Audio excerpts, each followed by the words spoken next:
one. What's up, everybody? Welcome to the first episode of the POPAHOLICS podcast. I am one of your hosts, Franklyn FM McInnis, and I had the other host here with me, Collecting Plastic. Collecting Plastic, say what's up to the people here. Hey, what's up, everybody? Okay, so yeah, this is our first episode, and in this episode, we are going to get into what we like to talk about. Partly is Funko Pop collecting and really pop culture in general, but definitely the main thing that we have in common is Funko Pop collecting. So that's going to be a big focus here. I want to kind of kick things off though by collecting plastic. Just tell me what's been going on with you. So, I had a nice morning, a nice little California brunch with a friend. And when I got home, I started clicking around YouTube and I saw one of the most appalling things I have ever seen. Have you heard of Thundercats Roar? I'm not familiar with that. Okay, so you know Thundercats, right? Well, yeah, I'm familiar with Thundercats. Yeah. But there's a 2019 series and it's done in like a Steven Universe, kind of like Teen Titans Go style. It is just, it blew my mind. I couldn't believe what I was watching. I thought at first it was like some deviant art parody thing. So I like started looking up more, and it's a real thing. Like, I encourage anybody that wants to have their mind blown to go look up Thundercats Roar. What's crazy is like I never got around to the anime, and I saw like bits of the animation. It looked really nice. I never got around to that, but yeah, the way you're describing that does not interest me because I am one of those people that when Teen Titans switched to Teen Titans Go, I was kind of like, what is going on here? I mean, I guess it has it kept the audience over time, and now they have that movie. There's a movie that just came out. Now that I think about it, I like Teen Titans Go. So yeah. I'm one of these people that it's not too, I don't have a big aversion to that type of animation and comedy. But this Thundercats Roar is just, dude, you got to watch it. Like after we do this, go watch it. Encourage the audience to go watch it, man. It is insane. I'll check it out, but who knows? Maybe over time, it's something that'll build an audience. You never know because, I mean, you think about that. I can't remember the name of the series, but it was like with all the Marvel characters, and they were like chibi versions of them. That one was very weird up front, but then it did build the audience over time. So, I mean, you never know. We'll see. This one's not out yet. It's still just teasers. I guess it was announced like a year ago, and it's still not out, but I guess technically it's still supposed to be coming. So I don't know what the delay is. Maybe the backlash, because the preview for it, the like to dislike ratio, I think they have like 5% likes and 95% dislike. It's bad. That's pretty bad. That's worse than the whole thing with the latest NBA game, NBA 2K, and the whole gambling thing and all that. I've been following that on YouTube, and I really haven't watched too many videos today though, because I actually was out. And I actually went to there's a convention called Comicon in Florence, South Carolina. I've been to it a couple times before, but I thought it was just funny. Like I almost forgot about it. I thought it was funny that I ended up there today, and then I realized, oh, that's what we're focusing on the the podcast. We're talking about the conventions related to Funko for this year. Now, I'm sure a lot of people that are checking this out are Funko Pop collectors, so they're familiar with the major conventions. But if you're not, the main three that Funko has are Emerald City Comicon. That one is in spring, and it's the smaller convention out of the major three for Funko. But they like that one because that's in their neck of the woods where their headquarters is. And then, of course, there's San Diego Comic-Con. I think that one needs no introduction at all. And then there's also New York Comic-Con, which is pretty much upon us right now. So what we kind of want to do here is, to compare these different conventions. And I do have pulled up with here, in front of me, the figures that were available for each one of these conventions. So you want to kind of jump back to the beginning of the year, talk about it some with Emerald City Comic-Con? So I'm going to come out and say that I think of the three, Emerald City Comic-Con is the weakest one. But like you said, it is the smallest one. But, for the size of convention, they do make a lot of pops, but it's, the weaker little sister compared to the other two. Well, that said, there's little room for error with it, basically. Yeah, exactly. There's like, not a lot of filler, even though I did think there was some filler stuff like the Huey, Dewey, and Louie, I think were very weak. But I think they did have one that was excellent, and I think the Harry Potter 3-pack was, I think, maybe the best release of that con. Yeah, that was pretty impressive. That one actually did pretty well. I think that's not one of the ones I saw warming shelves. Like, believe it or not, like still sometimes when I go like especially to like Barnes and Noble and some other stores, I still see some things sitting around. Like I forget his name, the Harry not Harry Potter, but the Lord of the Rings character. Um and my Oh, pictures, my image is so small I can't see the name on him. But yeah, the Lord of the Rings exclusive for that con. There are still a ton of those sitting in the Barnes yeah, and Noble near me. the orc, right? Yeah, I believe he's one of the orcs. Yeah, Yeah, he has a so weird name. Like it's bizarre. I can't remember it, but yeah, I remember picking that one up because I like Lord of the Rings and I think it looks good. But they might have made too many of them. Sometimes they make just too many. yeah, and it seems like with shared exclusives that Barnes and Noble always gets way too many of theirs because even they still have their table sitting literally for San Diego Comic Con, and almost everything that Are was you serious? available is still there in certain numbers. I am not exaggerating. Wow. Yeah, so that's pretty amazing. There were though, I will say with ECCC, there were a couple of winners there. I thought one of the standouts, maybe not the most popular character, but I thought the design for Void was really impressive from The Incredibles 2 with Yeah, the blue ring around her and everything is very true to the design, the character from the movie. It looks impressive, but yeah, like I said, not the most popular character, and then it got shared with Walmart as well. So I think a lot of people kind of, that's a killer. forgot When about things are that one. shared with Walmart, it kills it for me. Like it Yeah. just unless it's something I absolutely must have. Like I want Void, but once I saw it was Walmart, I'm like, dude, I'm not even gonna try it. Like I've tried their shipping, it always sucks, and it's just not worth the hassle to me. Yeah, and their releases are very odd too because they don't release necessarily alongside everybody else. A lot of times they're early, and then sometimes they are unavailable during the actual con, then they pop back up Yeah. sporadically. So it's tough to follow Walmart with conventions. I'm not into like really collecting anime. I will say though with Dragon Ball, the Purunga, even though not really familiar with it, really nice design to that Yeah, it one as does look well. comes cool. I like how big it is on top and it Yeah, I comes was out to a about to little say the point. same Yeah. thing. Yeah, the top heavy design is unique, Yeah, it's an so interesting sculpt. Like they really had to do the math of that so that doesn't fall over. I want to say another pretty cool three pack was the hyenas from the Lion King. I think they looked good. yeah. And a personal favorite of mine, but just because I like the movie so much, I thought Steve Zissou was great. Even though that is very niche, right? Like it's an old movie and it wasn't like a blockbuster either. But I think that came out really good. And I think something like that for ECCC is perfect. You know what I mean? Because I would Yeah. never do well in a wide release. Yeah, and that yeah, the same thing like with the Office Space 2-pack, that type of thing. Yeah. It fits well with the convention. I think it shows people as well, sometimes Funko gets criticized for just focusing on doing the same characters over and over, but they do focus on a wide variety. I think the classic Thor, that's another one that I Oh thought was yeah, pretty for dope. sure. That one turned out pretty well. But I mean, yeah, looking at it again, just not a whole lot that stood out. DC was okay. Um, they did have at least three items, and I thought the classic Black Canary was cool. Mr. Mixel Spitlick, of course, that's always tough to say, but Yeah. it was very nice that they did him and they did his design justice. Although I ended up getting a second one because the first one, as soon as I took it out of box, it broke off the stand. Those stands sometimes can be Oh, for tricky. real? Yeah. Yeah, but yeah, still nice that they did that pop. So I mean, overall this year they've done a lot more with DC, and but yeah, I do agree, pretty weak convention in the grand scheme of things. So yeah, might as well jump to SDCC. Really, not too much more to say about ECCC there.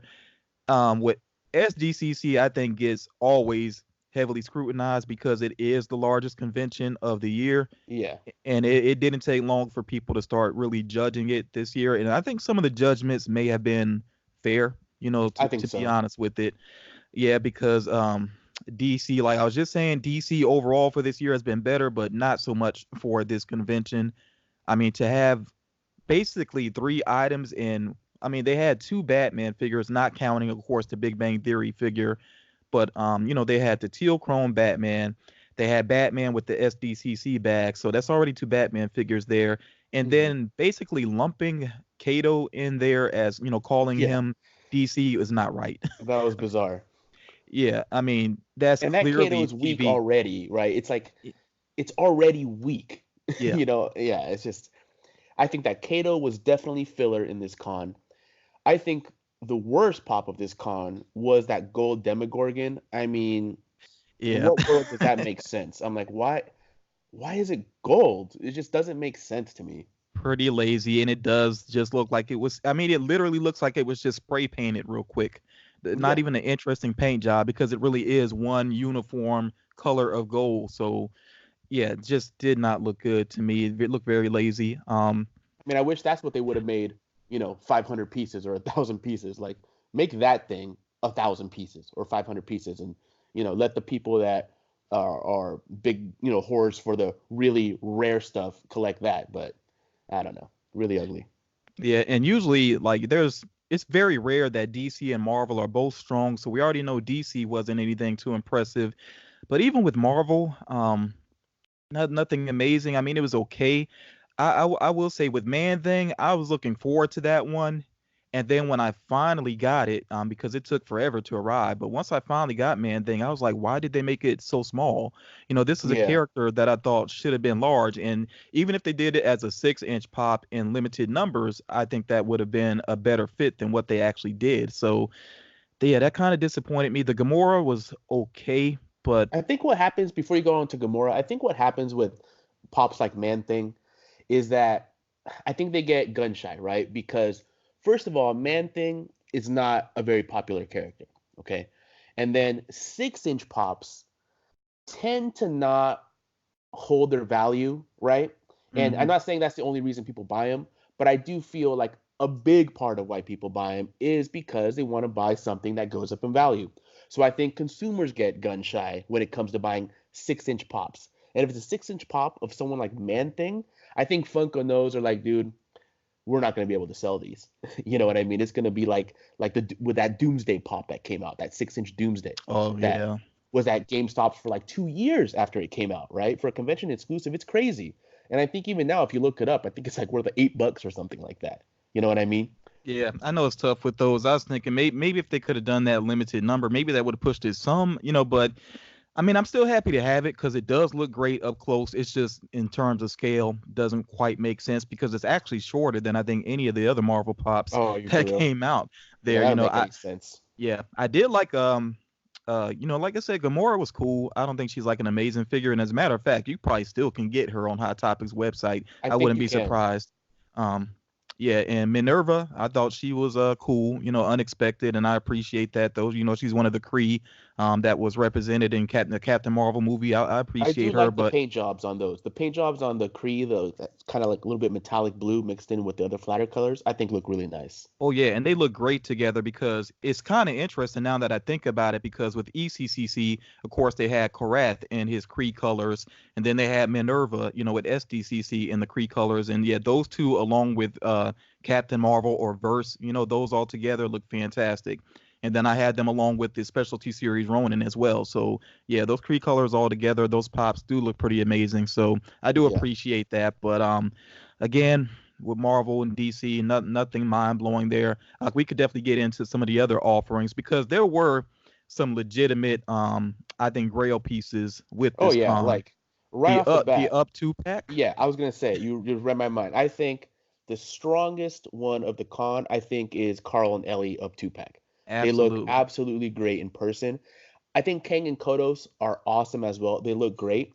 I think it's almost a tie between those two. They're two very different styles of pops. One of them is more detail oriented. The other one is like, more impressive just because, it's this great, awesome green color with domes and drool and it's a cool design. But the cuteness of Carl and Ellie puts it right there on that top tier of this con for me. Yeah, and long term, that's going to be one of those figures where even if Funko were to go downhill in terms of popularity, if you're a Disney fan, you're going to appreciate that regardless. Yeah. And their designs are so on point that other than the solid black eyes, I mean they don't even like necessarily scream out as pop figures. So even if somebody's not really big into pop figures, still their sculpts are pretty impressive. Yeah, they look absolutely great. And I think those, along with Kang and Kodos, were probably the most difficult for people to get their hands on. Um, Yes. the up 2 pack, I literally never saw it online. Like it was going that fast. I never Oh, saw it dude, I listed. was like lightning quick with it. That was the day of the con. I knew that was going to be the hardest thing to get. So that was the first place I went. Like there was other things I really wanted, And I was like, you know what, man? I'll take my chances at GameStop tomorrow. But that up 2-pack, because last time, even just for, I think it was ECCC, the Aria pop. And Aria, I can imagine Aria being as popular as Carl and Ellie, and they had a ton of them. The line for box lunch was like insane. Like it was an hour before it even opened, and there was already, it seemed like 100 people in line. And I was like, dude, this is too long to wait for a pop that's probably going to be $20 on eBay. You know what I mean? So Yeah. I just knew that for Carl and Ellie, I was like, dude, it's a 2-pack. They might get 50 in store, and I don't want to waste all that time. So that was the first thing I got online. Yeah, and also with this convention, as if I had to kind of rank things as far as what was the most sought after, I think the up 2-pack and Kang and Kodos, like you said, those are very close for first. After that, though, I mean, the Dragon Ball Z ones, of course, they flew, they disappeared as well. Even when they got restocks on Hot Topics website, again, the Red Chrome Vegeta was gone instantly. That the Vegeta one, the other Vegeta one, that one was gone again very quickly. The Spirit one, basically, I forget the exact name of it. Oh, the one that looks like a little sperm. Yeah, basically. I mean, that's immediately what I thought when I saw yeah, it. I was like, wow. Yeah, and but yeah, that one gone. I mean, just it was instantly gone. So those are definitely those 4 items all together were the most highly sought after. Some of the other items are actually still available at times. I mean, that said, though, I mean, I'm not a big Dragon Ball Z guy, so I'd be speaking out of turn. But why Chrome Red for Vegeta? Is there like do you know any significance, or is that just, must make everything Chrome? I tell you, there's a lot of anime fans that check out my channel. I've only seen maybe one or two people that tried to justify why the red makes sense, and still didn't quite make sense to me what they were trying to say. So it seems like quite a stretch, But it is what it is. I mean, people go for Dragon Ball regardless. Even the same people that might complain about it when it comes down to it is that fear of missing out. So they're gonna grab that up, basically. So yeah, Dragon Ball just stays popular, especially the standard size. Yeah. I get it. I have like the original. People think that my collection of the original mold Batman is crazy because I have like 20 or 30 of them, right? So I guess it's kind of the same thing. You know what I mean? If Vegeta is one of the most popular characters and they just love it, they just want as many as they can get. Yeah, so and I tell people, I tell people all the time because I get the question a lot. Why does it seem like certain characters are represented every convention? I mean, because we'll see that as we continue on here. There are certain characters that are represented pretty much every time, and it's because they sell. That's really what it comes down to. They sell. But again, I give props to Funko because there was still good variety with Sdcc. There were some unexpected things here, like it's kind of funny that when it comes to DC, the greatest representation for them was the Big Bang Theory pops, with them and the Justice League outfits. Those were well done. But with them being with Walmart, I know a lot of people had issues with box damage. So that, and then I saw it. I want to say it was like a month at least after the convention. All of a sudden, there's a whole new palette of those pops in Walmart. Like no rhyme or reason to anything, right? Yeah, they tend to do that. Yeah, and then what happens is collectors are like, well, I'm not gonna go to damn Walmart every goddamn day to try to get these pops. So they get put out one day.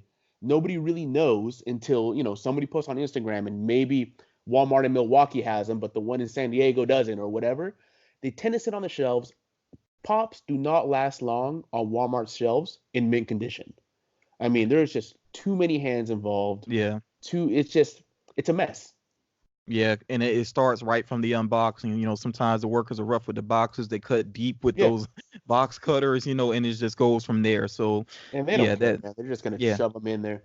Yeah, that was unfortunate. And then that the llama that they got from Fortnite was kind of like whatever. Like they had just released the other one in the 10-inch one. So that one definitely that's another one that I thought was extremely weak.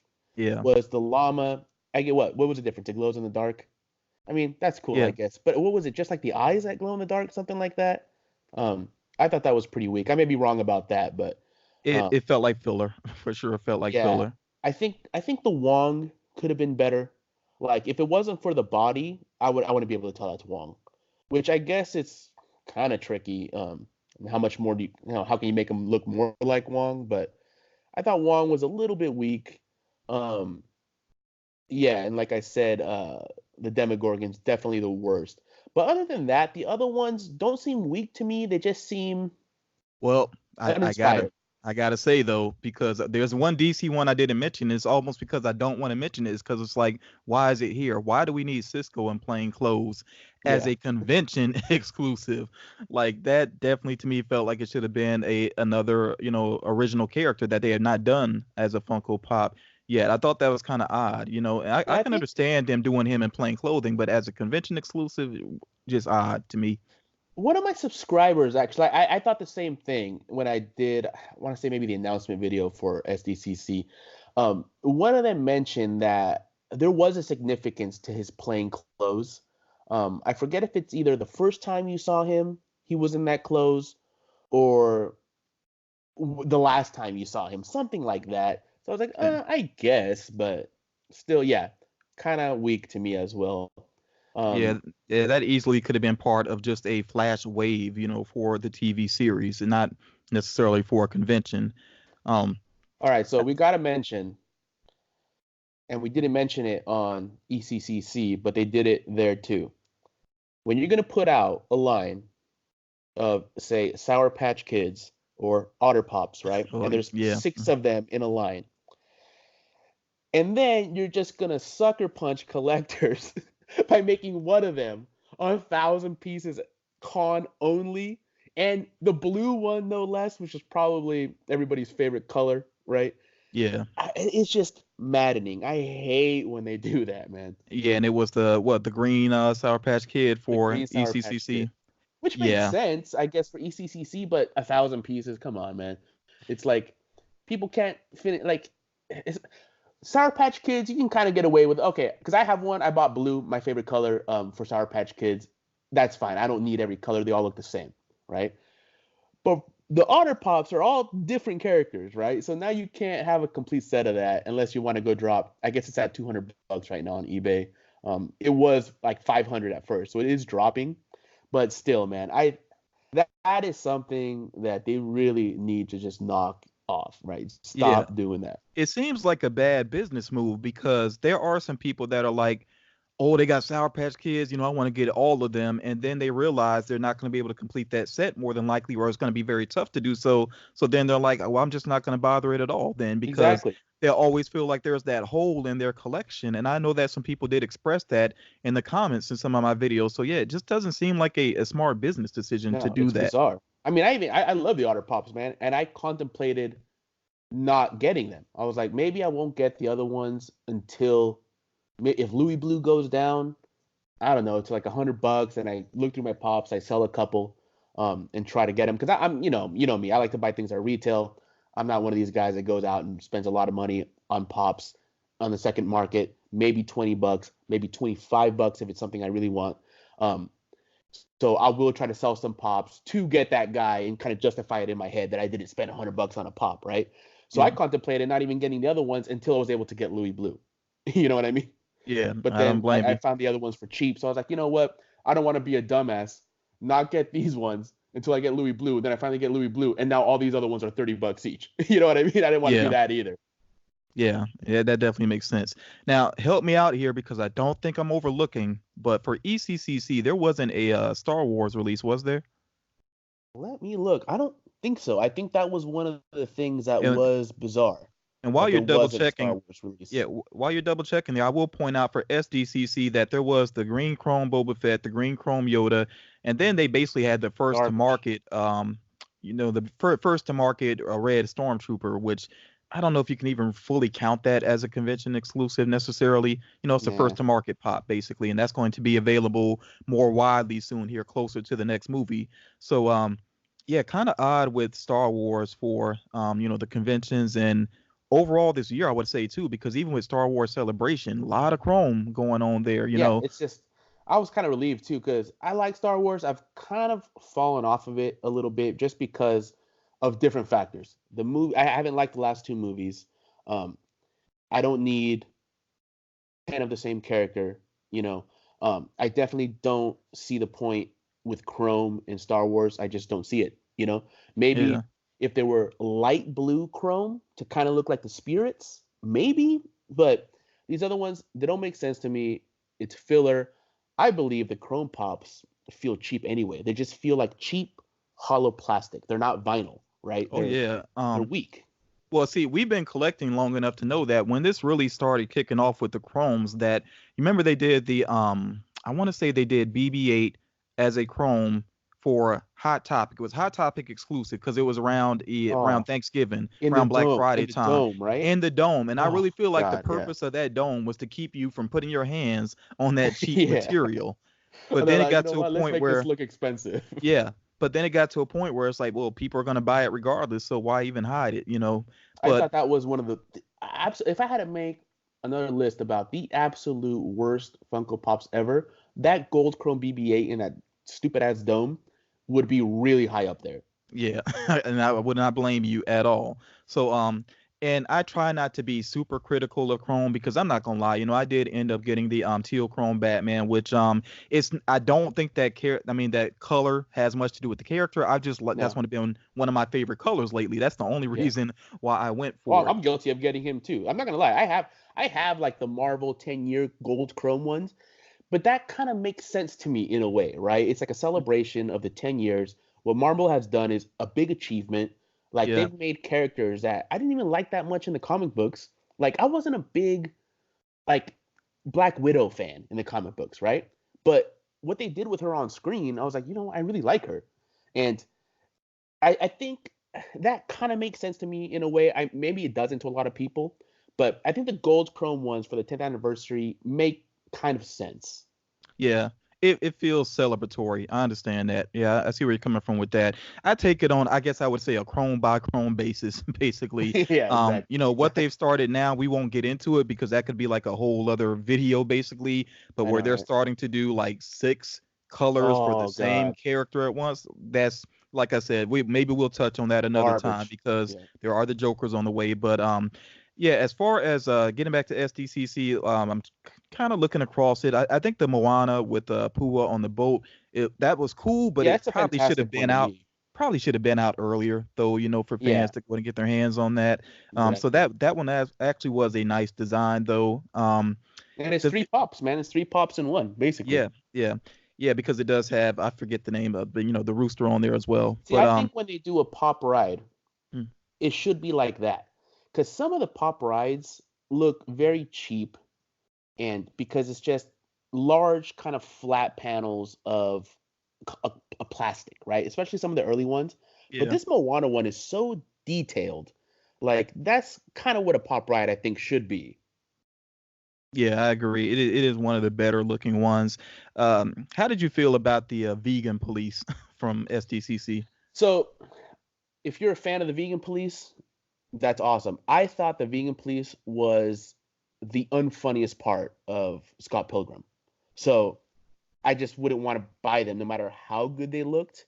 And I don't know if I'd reckon, like, the picture I'm looking at right here is all the pops outside of the box, right? And I'm not sure if I could look at those and recognize them as the vegan police right away. Yeah, right? you gotta know the movie very well. Yeah. And I think really mainly not Tom Jane characters, but the Clifton Gonzalez. I think he stands out more as being accurate, to the way he looked, especially with the. Yeah, I keep forgetting his exact name, but yeah, I think he actually looks more accurate. But yeah, I just didn't even bother, trying to collect Scott Pilgrim because it has been so challenging because so much of it has been with the Funko shop. Although I was able to get the ECCC exclusive, and I really am happy with that one in my collection. Yeah, but I was lucky enough to because like I said, you know me, I buy, like, if there's something I like, I'm not gonna wait. I get them, like, I go, Scott Pilgrim come out, I get him at retail. Like Cowboy Bebop came out, I get it at retail. Now he's like $90. I don't wait until they're expensive. I've noticed a lot of collectors, man. They buy something, they go, oh, I want that. But then they wait until like they're vaulted and then they want it more. I'm like, dude, why don't you just get it when it was at retail? If you know you're going to get it anyway. I don't get that mentality. But getting back to Sdcc, I want to mention a couple that I think are underrated, that may have not sold out right away. Maybe the community isn't talking about them as much, but I think they came out really good. Like Rita Skeeter from Harry Potter, I think is a great looking pop. She has like a little bit of metallic paints in there. I think the way they did her glasses looks good. The hair sculpt looks good. I think that one is pretty good. And I also think Johnny Rico came out really good. Yeah, and initially I wasn't going to get that one. I ended up going for it because I actually checked out, some people unboxing it, and I was like, wow, it is really well done. And even with the alien blood splatter on it, like there was some care put into it. Like there's different shades of it, different levels of it. So that's one I think down the line, especially if Funko does like a full wave of Starship Troopers and everything, some people might be like, well, maybe I should go back and try to get that one. I feel they won't though. I feel that the Starship Troopers is going to kind of be like Tony Montana or Taxi Driver, where it's just a one-off pop and that's it. Yeah, we'll see what happens. And I mean, I think the same could be said though about Asuka. I mean, Asuka. Yeah, Asuka. She is still available. Like she's still pretty easy to find right now. Not in store though. I haven't seen her in store. Yeah, but online she's still there, which surprises me. And say the name of the series again, because I don't want to butcher it. Evangelion. Yeah, that series. It does seem like they have more on the way, so we'll see how that affects this particular pop, in the near future here. But for right now, she seems kind of overlooked to an extent. Yeah, and I wonder if it's just because Evangelion is a weird one to make pops from. I think the only reason they are making them is because it's on Netflix now. Because Evangelion for over a decade was pretty much unavailable for people to watch anywhere, like outside of Japan. Like you had to have, like I bought a DVD box set in like the mid 2000s, early 2000s, right? And that thing for a while was going for a lot because it went out of print and there was really no other way to watch it in North America, right? Or pretty much anywhere in the world, right? So it's something that a lot of people, anime fans, have never watched.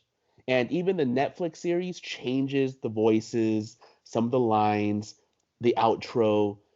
It's not even a pure form of it. So I have a feeling it's a combination of people just not being familiar with Evangelion and Evangelion fans not knowing that there's an Asuka pop. You know what I mean? Unless they're already pop collectors. And maybe they're not.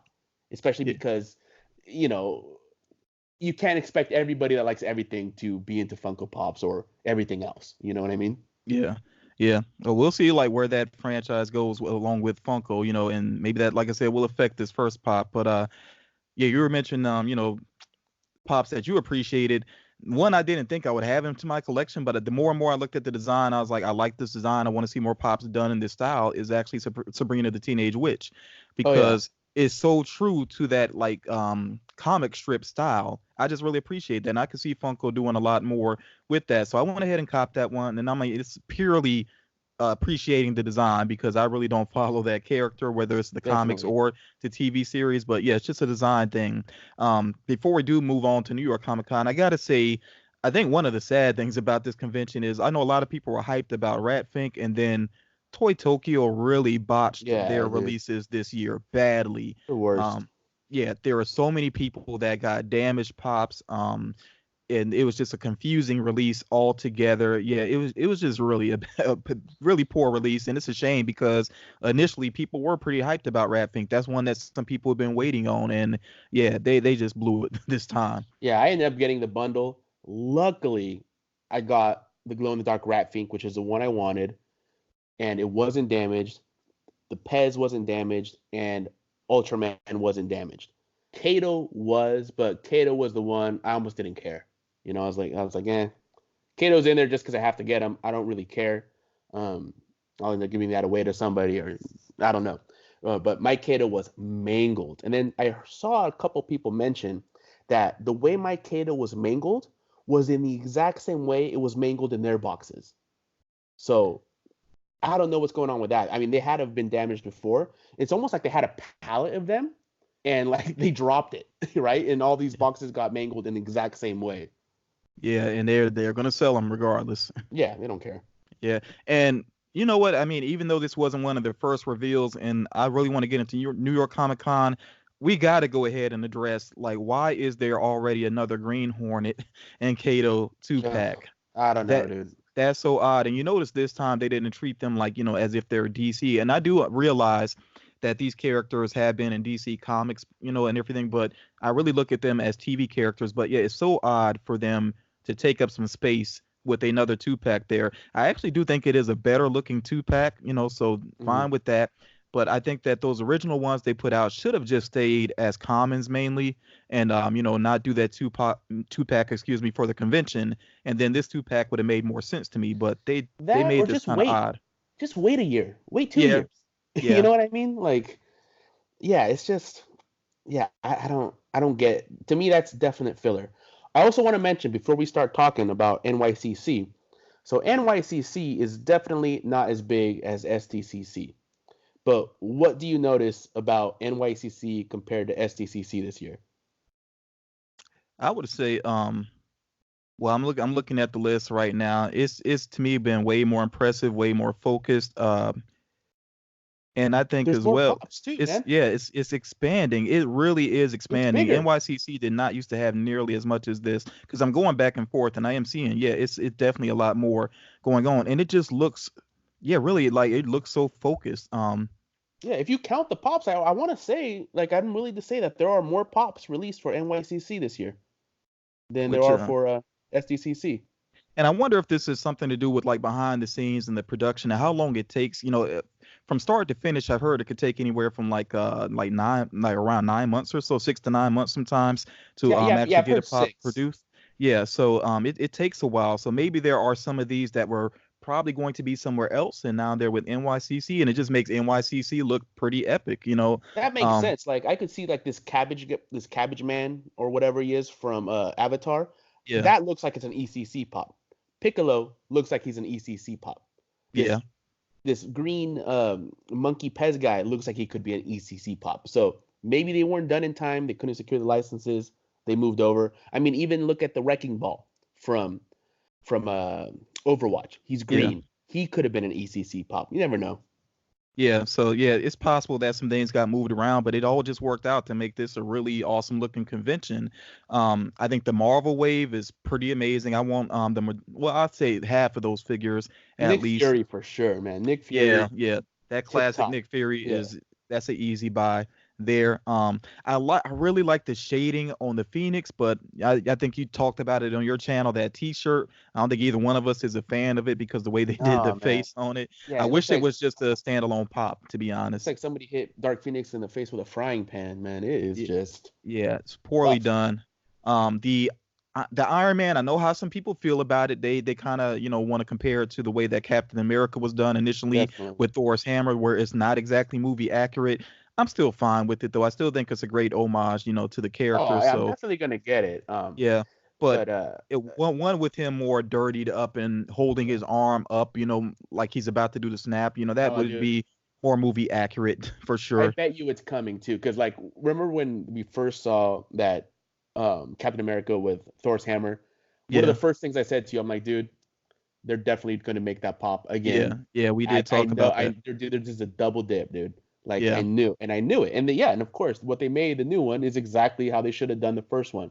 yeah. And That's now one thanks thing to I that, don't yeah, like. Like I almost feel like maybe I shouldn't buy that Tony Stark because, like stop double dipping because and the reason to do it is because we keep buying them, right? yeah. So, but then I go like what you say, FOMO, fear of missing out. Like I don't want to not buy Tony Stark, one of my favorite characters of all time, in a very cool looking pop, and I like when they do them without the mask, wearing the armor, and I don't want to not buy it because I'm sitting here like taking a stand against this shit, and then later it's $100, and Yeah. I missed out. Well, my the Captain America I have currently, the one that was the collector core one, it'll probably get switched out with that comment for me. I know some people might keep both, but I don't really, because I don't really focus on value so much. Like if I have to switch out for something that I feel is a better representation, then I'm gonna do that. That's just the way that I approach it. But I could see keeping that Iron Man there regardless. The other ones that they're okay. Not really sure if I would go for them necessarily, but overall, I got to say they did put some really good thought into Marvel. Oh, well, I gotta say, well, yeah, I absolutely do have to get Stanley. I'm looking at Stanley now. Stanley in the spacesuit is I haven't been big about some of the other cameo ones, but this one is a must for me because I really love that cameo. That is one of my favorite cameos of his, from Guardians of the Galaxy Volume Yeah, with 2. the Watchers. Yeah, so and because he is with the Watchers and what that does imply, because there's been Yeah, this theory about him being connected to the Watchers even before they did that scene. This yeah. was something that was like theorized about the MCU. So I love that they did that. It's great fan service. So that's definitely one I'm going to add into my collection. But, like I said, things are never balanced between Marvel and DC. So with DC, we get the Purple Chrome Batman, which is con only. Going to be almost impossible to get. I'm not even going to worry about it. See, and that's that's one of the few times where like something like that, 1,500 pieces, I feel like that's a little bit more appropriate to make that 1,500 pieces. Yeah, the number is like solid. Yeah. Winona Earp. What was it? Was it for ECC or Sdcc? That one was Sdcc. Yeah. Winona Earp, 500 pieces. I mean, come on, dude. Like, I'm not even a big fan of that, but I know people love that show. It's almost got a cult following. And to screw them over like that is just come on. Well, we won't get too much into the history because it might get some older collectors heated. And when I say older, I'm talking about in terms of collecting, how long they've been collecting. But if you go back NYCC a couple of years ago, that 500 piece Qui-Gon boy. Oh, dude, don't get me started. yeah, that hurt some feelings. But so yeah, I agree that with the Purple Chrome Batman, the number is more appropriate, but it's going to be very difficult to get. So I'm not going to stress that one. Huntress, I will say, looks really cool. She's very accurate to her character, but it would be so nice to have at least one more original DC character, character that hasn't had shine before as a pop figure here. So it definitely feels lacking in terms of DC.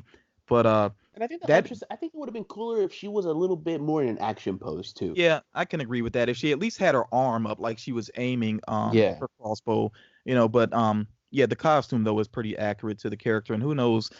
I mean, it's very unlikely. Maybe they would do another one of her if she's popular enough. Like, well, I think we'll get a movie version of her, but that's not going to nearly look like the comic version. Oh, yeah. I mean, those they're unrecognizable.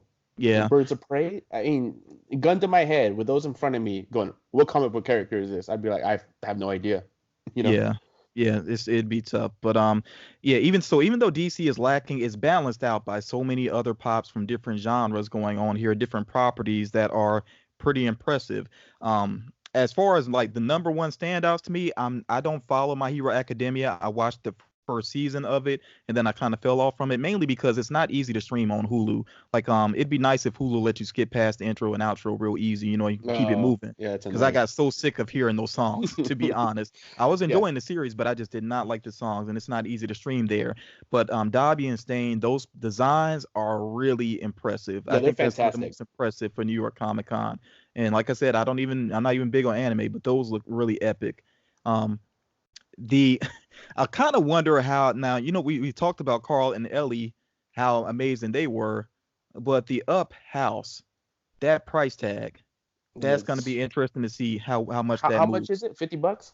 $50, yeah. Yeah, dude, get out of here with that. Get out of here. Yeah, and so it's so out of scale. And it's just, I mean, I could see if you're trying to do like, if you have a display, right? First of all, you have to have a space, right? Yeah. But if you're trying to do like maybe some kind of forced perspective thing where you put the house kind of behind your pops, up on top of something maybe, and then you have your other pops up in front, I could see that. But I am just completely not sold on these Pop Town houses. I'm not either. I haven't picked up any of them yet. I don't even know how they're going to pull off some of these, in the future, but I haven't seen one that I felt like I gotta pick that up right now. I kind of looked at the SpongeBob one, but then the pop is almost as big. Yeah, the pop is almost as big as his house, but it kind of fits because in the series sometimes they do some weird things with the scale, So yeah, that one kind of makes sense to me. Yeah. Some of these other ones don't, and I just feel like for something that big, it's kind of like the same problem that some of the pop rides have. Very big, but very plain looking. It looks like. It doesn't look like a collectible. It looks like a toy. That's typically an issue with Funko. That's even with like the movie moments. I'm not big on those because they end up looking so plain. Like just not very much detail to them. The main thing that's hurting feelings for this convention, way more than the Purple Chrome Batman, is really that Mickey pop ride. That's the one where Disney fans are not feeling that, being convention only and limited in number, which is just 1,000 pieces. Yeah, 1,500. Maybe it was updated. I can't really see the number; it's so small. Either way, it's still very little. But that very is limited. Great looking pop. I love that it's got the logo for the Matterhorn on the front there. Looks really nice. And the way they have the track beneath it with the snow, like they put some thought into it. And it's not gigantic. Like the base is kind of appropriate for the size of it. If it would have put like a big old piece of the mountain, then it starts to get like, dude, too big, not enough detail. But the way they did this one actually looks very good to me. Yeah. So I'm looking at some of the other standouts here. Got to mention Vampire Burns and also what's the other guy's Groundskeeper Willie. Groundskeeper Willie. To me, those are two of my favorite ones from this con. Yeah. And like, I'm glad Groundskeeper Willie is a hot topic. FYE is a little bit trickier for me, but I'm definitely need to get that. I think the Treehouse of Horror Pops are one of the best series of the year so far. Yeah, they're really knocking it out of the park with those. Yeah, absolutely. They're definitely in the running for best series of the year. But what I think the pops of this con, the ones that are going to be similar to Kang and Kodos, are going to be that Samurai Jack. Yeah. I mean, I can see that moving. Look fabulous. Yeah, absolutely. And something that a lot of people been saying they wanted. So I'll tell you what though, I'm realizing, and we don't have all the shared locations yet, or at least not confirmed shared locations, because there's the rumors. But it's going to be very tricky for people that like to shop in stores. Where do you go first? This is going to be tough. It's really going to be tough. For me, it's governed by who opens first. Like usually in my neck of the woods, I have access to Box Lunch, Barnes & Noble, GameStop, Hot Topic. And I don't bother with Walmart. Have you ever been in Walmart on a con day and try to ask the employees, dude? That's pointless. When I was trying to get Michigan J Frog, and I was asking one of the employees, dude, she was just like, a fucko, what? And then sending me, so maybe in the garden section, like they had no idea. Yeah, I had somebody at Walmart sometime try to send me to the craft section. Like it's just they're just leave me alone. and you can't blame them, because there's so much in Walmart, and not everybody's a Funko collector. But it's kind of a waste of time sometimes to ask employees about those. There, for the most part, I don't think there's a whole lot of filler in this con. There's a lot of things that stand out here. The Edgar Allan Poe is a little bit odd, because him with the Raven is definitely the better option. And that one's going to be available. So that's a little odd. I feel that's going to be at BAM for a while. That's going to be definitely a shelf warmer, I think. Yeah, I think it's odd too, and I know they have nothing to do with each other, and maybe you'll feel differently about this, but okay, I like that they're doing Marty McFly in the hazmat suit. But then they have that character from 2001, A Space Odyssey, and like I said, I know they have nothing to do with each other. It's just kind of odd to see them on the list together, because they both have these yellow suits on with the helmets. Yeah, they're really similar. And I'm not a big Back to the Future fan, so I completely forgot until some of my subscribers reminded me. They're like, dude, that's when he was like pretending to be Darth Vader or whatever. And I was like, oh yeah, I think I vaguely remember that. I'll say this though, because there is that other Marty McFly coming out with him in that colorful cowboy outfit from Back to the Future Part 3. That's going to be a Hot Topic exclusive. Maybe it's better that one is the Hot Topic exclusive, outside of the con, because I think that one will be a lot more popular, because his face isn't covered, and that it's just such a ridiculous outfit. If you like that movie, then that you probably would be into that one more so. But I'm trying to look at what else is going on here. Blunt Man and Chronic, that's overdue. Those look good. I didn't like that movie too much. I rather preferred. You know what I would have liked? Is a Jay and Silent Bob black and white Clerks 2-pack. I think that would have been. Oh, that's freaking a good idea. Awesome, man. Yeah, really, that really is awesome. a good idea. Yeah, like that I would get in a heartbeat. This, and I'm not gonna say his name, but a lot of people would love to see Mark Hamill's character as well. Yeah. I mean, people would love to see that though. I think one nice surprise here is and I'm not gonna get it, but a nice surprise though is Hello Kitty as Statue of Liberty. That is pretty cute. I might get that, man. I like it. I like that it's the Statue of Liberty. Yeah, and that one I know is possibly, and I don't want to get too much into release locations, because these things are subject to change, but that could possibly be along a Target with that Dark Voyager glow in the dark, which makes sense. That does kind of feel like filler to an extent, but if you're going to do a glow in the dark Fortnite pop, I guess that one does make sense, but I'm not terribly familiar with Fortnite, but that one seems like it's the same thing as the Loot Llama kind of thing. They just took the comic pop, made it glow in the dark. It's easy, pretty much. Surprisingly, and I did not see this coming. I was hoping it would happen, and I definitely didn't see it coming as a con exclusive. Definitely not for NYCC, but Slim, the Killer Clown, from based on Killer Clowns from Outer Space. Good. that one, as soon as I saw that, I was like, that's at the top of my list now. And really, it still is at this point. I definitely want to get that in my collection because it's horror related. It's kind of an underground classic type movie. So yeah, that's still at the top of my list personally. You know what I wish they would have done with Slim? Is he the one that does the shadow puppets? It's been so long. I really need to watch the movie again. Because I think they he might be, man. They totally should have had him like making a bunny or something with his hands. Yeah, like I gotta watch the movie again, and because I really want to see, what else they might possibly do. But even if he's just a one-off, I'm grateful for it because I did not think it was gonna happen. So I'm really glad to see that, and I think it probably did happen because of, like I said, that movie has a cult following. So I'm pretty sure there's been people like tweeting at Funko and talking about it on their live streams and whatnot, saying they'd like to see that. So any more representation for horror, I'm down with that because it so rarely happens, especially with conventions. Like it rarely happens with conventions that there's any horror represented at all. Yeah, and I wouldn't mind them updating some of the older ones, like the original, like Freddy. I think he's due for a nice, good, modern-looking pop remake of him. I mean, his pop looks very, very dated, and they could just do so much better with that one. Yeah, it could happen. There is that updated Michael Myers about to drop at Hot Topic. Way better. Yeah. So could happen with Freddy too. We'll see what happens with the others, and maybe we'll finally get Jason X. But we'll see what happens with that. What other standouts are there for you with this con? Okay, so maybe not most popular, but personal favorites here. Keith Haring, definitely love that trend of Funko finally making some real world artists. Yeah. Jean-Michel Basquiat and Keith Haring, really awesome. Basquiat, not a big fan of his art. I think the pop looks great. It looks just like him. But Keith Haring, I am a big fan of his art, and he's one I definitely want to get. Except for I think in the releases, it didn't say, most of them had either limited or nothing on them, right? And then the nothing, I was guessing, probably going to be numbered. But what's the rumor now that he might be Barnes & Noble, Keith Haring? Yeah. That's what he's rumored for. Great news to me. I'm just like, shit, that's great. That means they're going to make a lot of them. Not going to be expensive. I can imagine that the box art on him is going to be fabulous. So that's one that personally I really want. I really want the Baseball Fury, Toy Tokyo.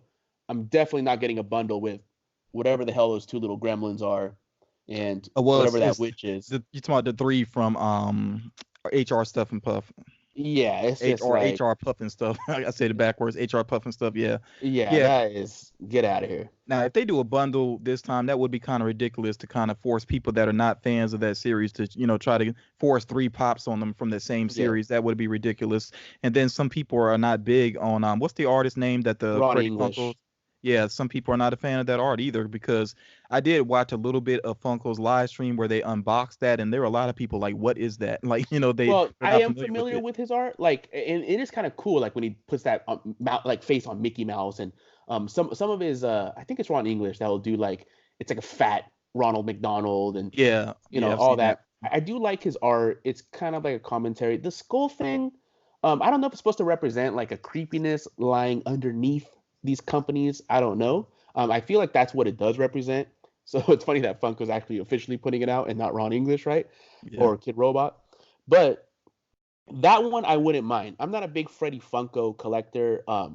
The non-pop ones, whatever they call the actual round-headed Freddy Funkos. That one I wouldn't mind. Like, if it was Baseball Fury, that Ron English Freddy, and maybe one other random pop, I'd go for the bundle.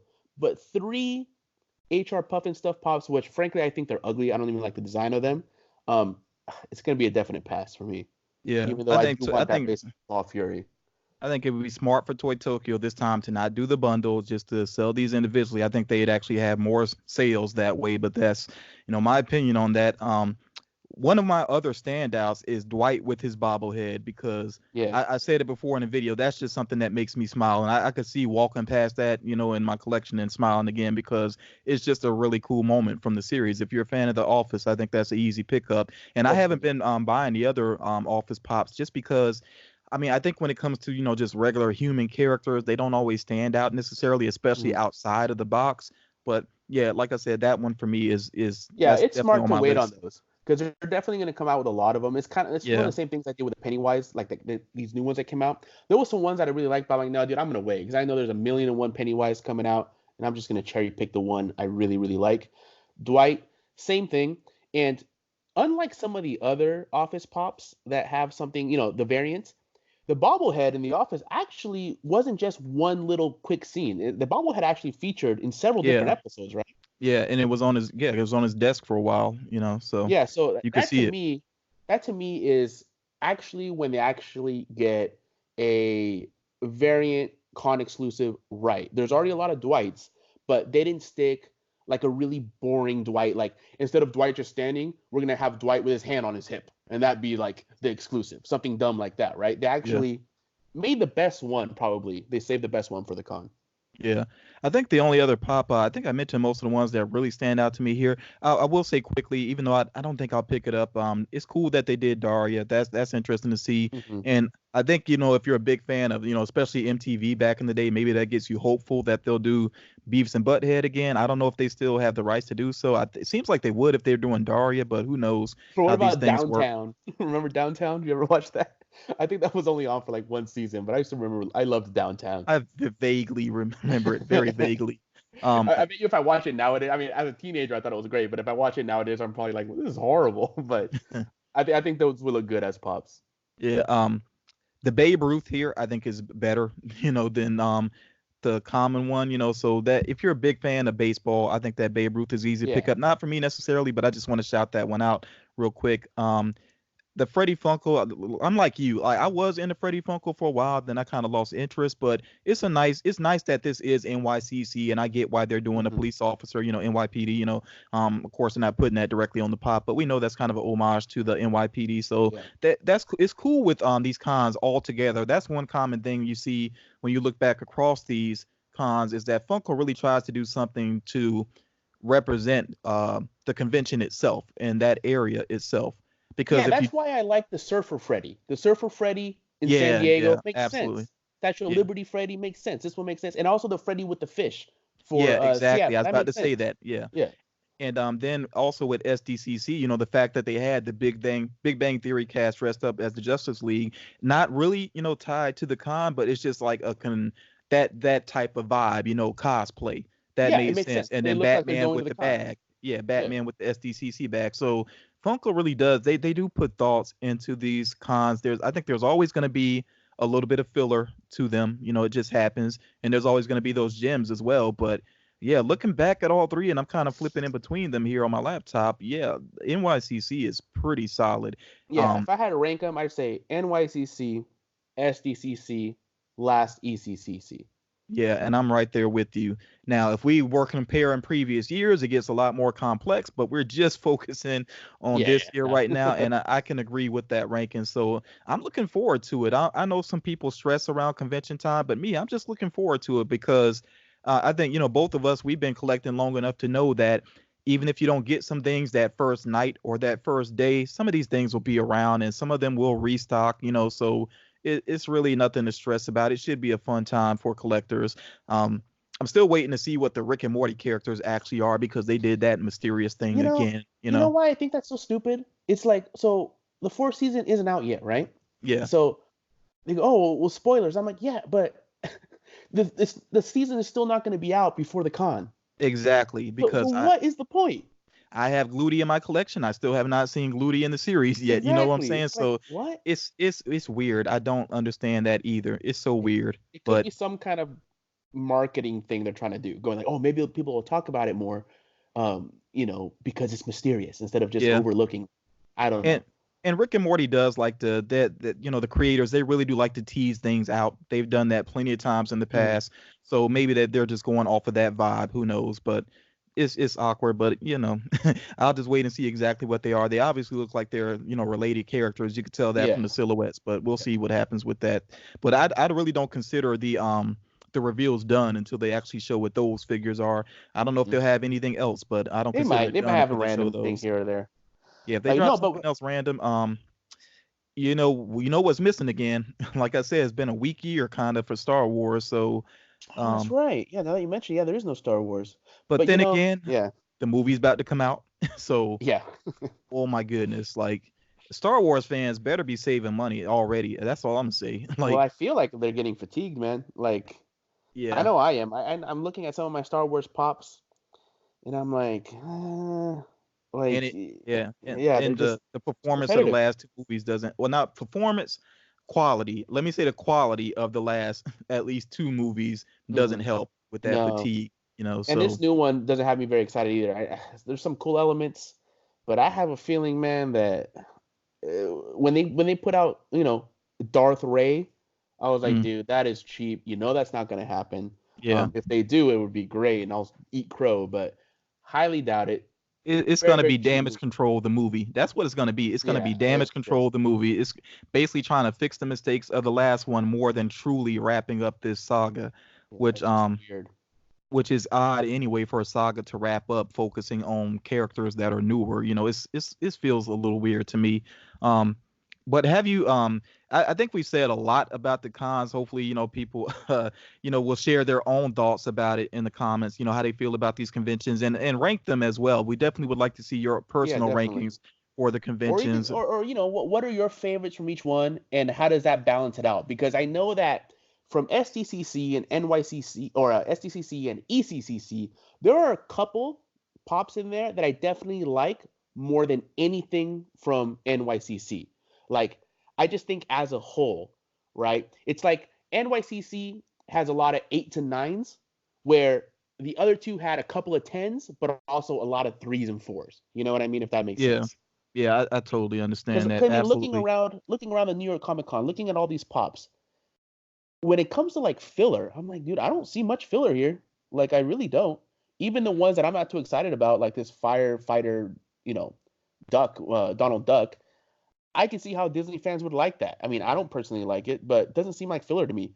Missandei looks a little boring, but she's an original character. You know Yeah, what I mean? you hit on something that's important here. I think is really something good to say, towards the end of this first episode here is that people have to realize that even though you might really dislike some of the things that Funko decided to include, there's somebody out there on the edge of their seat ready to get it. You know, Oh yeah.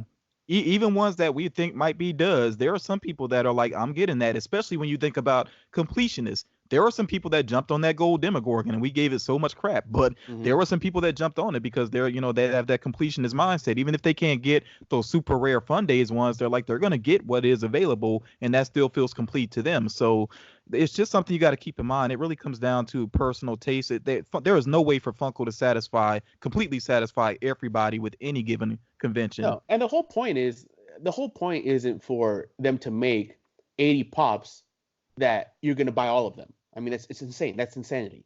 Yeah, Like, because you can't if like they did everything. everything that you wanted at once, you wouldn't be able to buy it anyway, and you'd be stressed over that. So Yeah, it's good that things get spaced out. That's what keeps you interested as a collector. That's what keeps collecting going. yeah. So It's like a that's bookstore important to hit or on. a video store. You're not gonna like every book. You're not gonna like every movie. There's a Yeah. reason that there's a romance novel section and a mystery section, and it's not. You don't have to get everything Yeah, absolutely. or even So like everything. Yeah.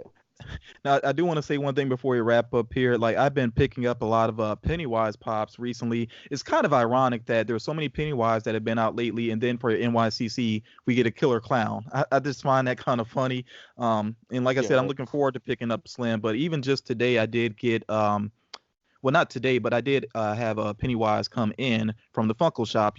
Which I think you already shared that one, didn't you? Yeah. Yeah. I Yeah, shared in my so last video. yeah, so I'll be It looks sharing that good. as well. And then I did get the Hot Topic one with the Pennywise box as well. So yeah, I've been still focusing on, adding to my Pennywise collection and really not seeing a whole lot else out in the wild that I've been interested in. But since I did see it chapter 2, that was on my mind, still underwhelmed by that movie, but it hasn't really, and for a moment it almost made me feel like, am I really going to keep collecting Pennywise? But I gave it a couple days and I was like, yeah, I'm not gonna let how I feel about the movie influence that. I think they're gonna come out with like a super cut of it, probably on DVD or Blu-ray, where they're gonna put both of the movies together and maybe add some scenes here and there to tie them a little bit together better. Because I mean, of course, like the story with the children is more interesting than them as adults.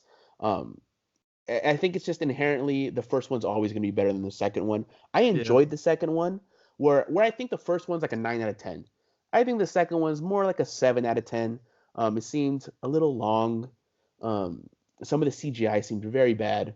Kind of took me out of the scare just because it was awful. Like the Paul Bunyan, that was awful. Yeah, that was really bad. It was trying so hard to sort of imitate the projector scene, and it just didn't hit on that level. No. It really didn't.